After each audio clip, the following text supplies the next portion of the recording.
Imagine you are a tourist in 1893. You arrive in Chicago for the spectacular World's Fair. The city is bustling, exciting, and crowded.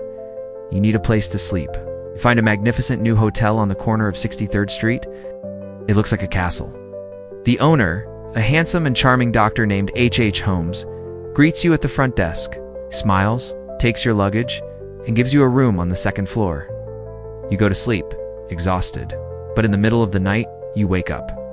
There is a strange smell, sweet, sickly gas hissing from a vent you didn't notice before. You try to open the door.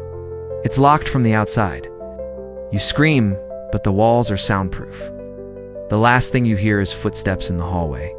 The doctor is listening. You have just checked into the murder castle, and you are never leaving. H. Holmes was born Herman Webster Mudgett. Even as a child, he was obsessed with death.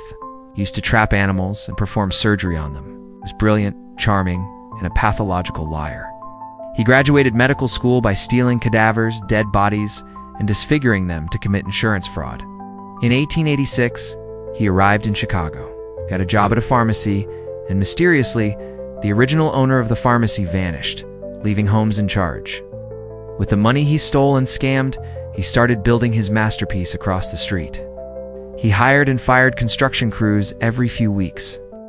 Why? So that no single worker would know the true design of the building. Only Holmes knew the blueprints, because this wasn't just a hotel. It was a machine designed for slaughter. Let's take a tour of the horror. The ground floor was normal shops and a pharmacy to look innocent. But the second and third floors were a labyrinth. There were staircases that led to the ceiling, doors that opened into solid brick walls, hallways that turned at sharp angles to confuse you in the dark. Some rooms were actually asphyxiation chambers, equipped with gas lines controlled from Holmes' bedroom.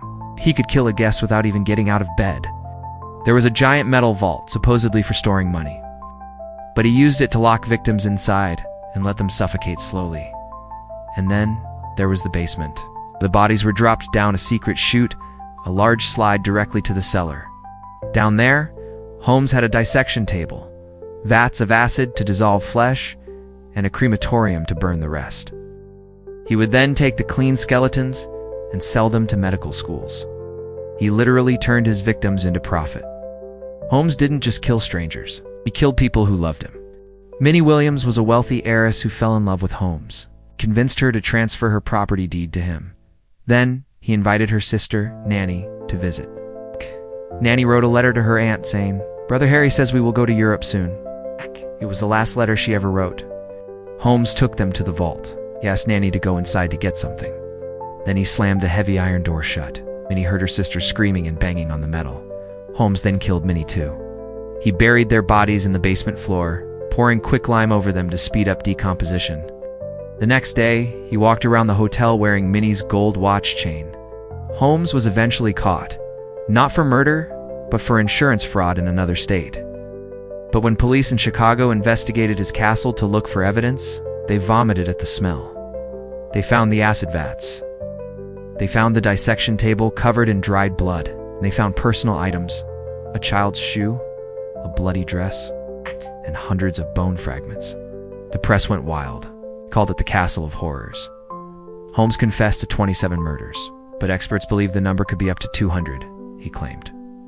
"I was born with the devil in me, could not help the fact that I was a murderer. No more than the poet can help the inspiration to sing." H. Holmes was hanged on May 7, 1896, but he had one final request. He was terrified that doctors would dig up his body and cut him up, just like he did to others, so he asked to be buried in concrete. Strange things happened after his death. The detective who caught him fell ill. The priest who prayed for him died mysteriously. The jury foreman died in an accident. People whispered it was the Holmes curse. Today, the murder castle is gone, burned down shortly after his arrest. A post office stands there now, but underneath the ground. Who knows what bones still remain? Would you dare to visit the site today? So let me know in the comments.